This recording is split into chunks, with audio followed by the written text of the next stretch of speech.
श्री स्वामी समर्थ. कसे आहात तुम्ही सर्व? मजेत आहात ना? मजेतच राहा, आनंदात राहा. आयुष्य आनंदात जगा, कारण की आयुष्य हे एकदाच मिळतं. मी आणि आरू आलोय मुंबईला आणि आज सोमवती अमावस्या आहे. तर आम्ही चाललोय मंदिरात, बाळूमामाच्या मंदिरात चाललोय. बाळूमामाचं मंदिर इथे घाटल्यातच आहे. तर आता आम्ही बाळूमामाचं दर्शन घ्यायला आलोय, पण लाईन खूप आहे. आम्ही सकाळी 6 वाजता उतरलो. त्या टायमालाही बघितलं, त्या टायमालाही लाईन होती. आम्हाला वाटलं नंतर दुपारच्या दरम्यान थोडी कमी होईल लाईन. पण दुपारी पण लाईन खूप होती. 11 वाजले असतील आणि लाईन तरीही अजून खूप आहे. तर खूप लाईन होती म्हणून म्हटलं आम्ही आता पुन्हा नंतरला संध्याकाळच्या टायमाला येऊया, कारण की अजून लय लाईन आहे आणि लवकर नंबर येणार नाही. आणि लहान मूल पण घरात होतं बहिणीचं. त्यासाठी आम्ही परत आलो रिटर्न आणि नंतर 6 वाजता जायचं म्हणून ठरलं. संध्याकाळी आरतीच्या टायमाला जायचं म्हणून ठरलं.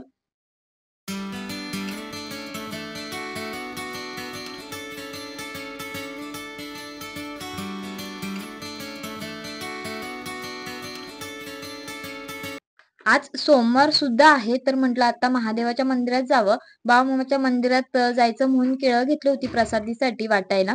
पण आता तिथे लाईन खूप आहे, संध्याकाळी जाईल म्हणून म्हटलं आज सोमवार आहे तर महादेवाचं मंदिर चालूच होतं अजून, तर म्हटलं महादेवाच्या मंदिरात जाऊया.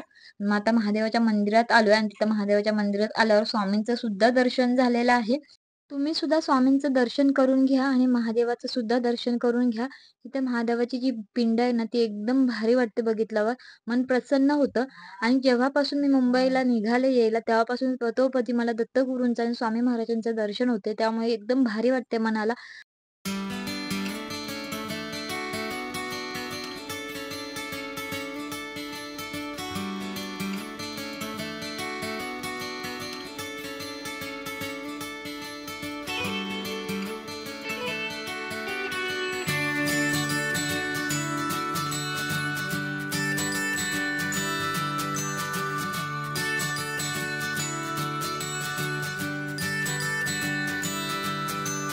बाळूमामाच्या मंदिरात केळं वाटण्यासाठी घेतली होती, पण खूप गर्दी आहे म्हणून महादेवाच्या मंदिरात आलो पाया पडायला. मग महादेवाच्या मंदिरात केळं ठेवली आणि तिथं स्वामी आहेत, गणपतीची मूर्ती आहे, हनुमानचा फोटो आहे. तिथं सर्व ठिकाणी मी केळं एक-एक ठेवलं आणि तिथं मी नामस्मरण सुद्धा केलं. एक माळ जप केली महादेवाची. महादेवाचं दर्शन झाल्यानंतर आम्ही घरी गेलो. त्यानंतर घरचं आवरून पुन्हा 6 वाजता बाळूमामाचं दर्शन घेण्यासाठी आलो. बाळूमामाचं दर्शन घ्यायला तेव्हाही लाईन होती. 7 वाजता आरती होती आणि लाईन जरा कमी होती म्हणून पटकन आमचा नंबर आला.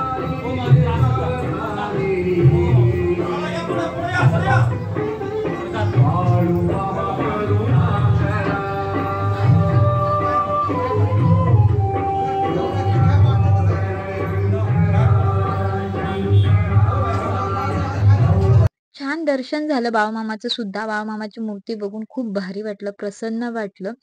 बाळूमामाच्या मूर्तीकडे जेवढं बघेल तेवढं कमीच वाटत होतं. नुसतं बघतच राहावं वाटत होतं टकामका. तुम्हालाही दर्शन झालं असेल आणि बघितल्याने तुम्हालाही भारी वाटलं असेल मला माहिती आहे. आणि इथं समोरच बाळूमामाचा प्रसाद सुद्धा चालू होता. प्रसादाला सुद्धा लाईन होती.